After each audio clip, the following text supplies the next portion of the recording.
দর্শক, কয়লা পাচার মামলায় খেলা শেষ ভাইপো অভিষেক ব্যানার্জির।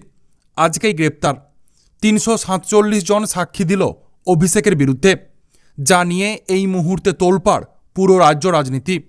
কয়লা চুরি এবং পাচার কাণ্ডে মূল কিংপিং ভাইপো অভিষেক ব্যানার্জির ঘনিষ্ঠ অনুপ মাঝি ওরফে লালাকে গ্রেপ্তার না করা হলেও তাকে গৃহবন্দী করতে পেরেছে আসানসোল বিশেষ সিবিআই আদালত।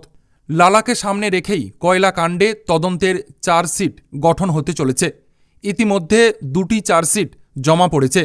৩৪৭ জনেরও বেশি ব্যক্তি সাক্ষ্য দিয়েছে সিবিআইয়ের কাছে। ইসিএল নিরাপত্তারক্ষী এবং সিআইএসএফ সহ বেশ কয়েকজন অফিসার জেলে গিয়েছেন, আবার কেউ কেউ জামিনে মুক্ত রয়েছেন। এবার চার্জশিট গঠন হবে, ফাইনাল চার্জশিট জমা হবে। গত ১৪ই মে কয়লা পাচার মামলায় মূল অভিযুক্ত অনুপ মাঝি ওরফে লালাকে শর্ত সাপেক্ষে জামিন দিয়েছিল আসানসোলের বিশেষ সিবিআই আদালত। ১৪ লক্ষ টাকার ব্যক্তিগত বন্ডে তাকে জামিনও দেওয়া হয়েছিল। ওই দিনই বিশেষ আদালতে আত্মসমর্পণ করেছিল লালা।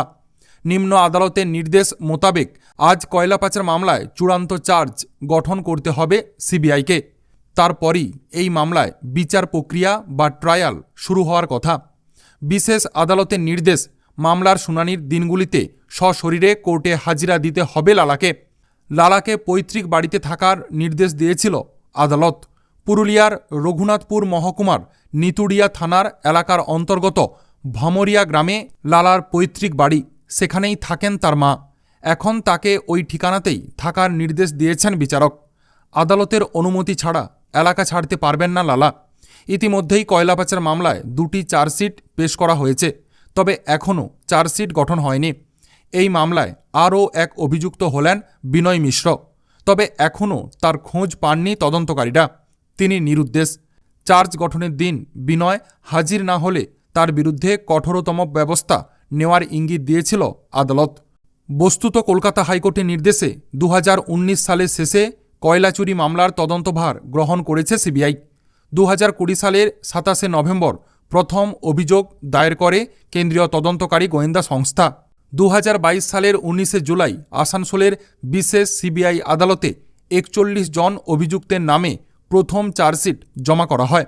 ওই অভিযুক্তদের তালিকায় অন্যতম হলেন কয়লা চুরি মামলায় মূল অভিযুক্ত অনুপ মাঝি ওরফে লালা।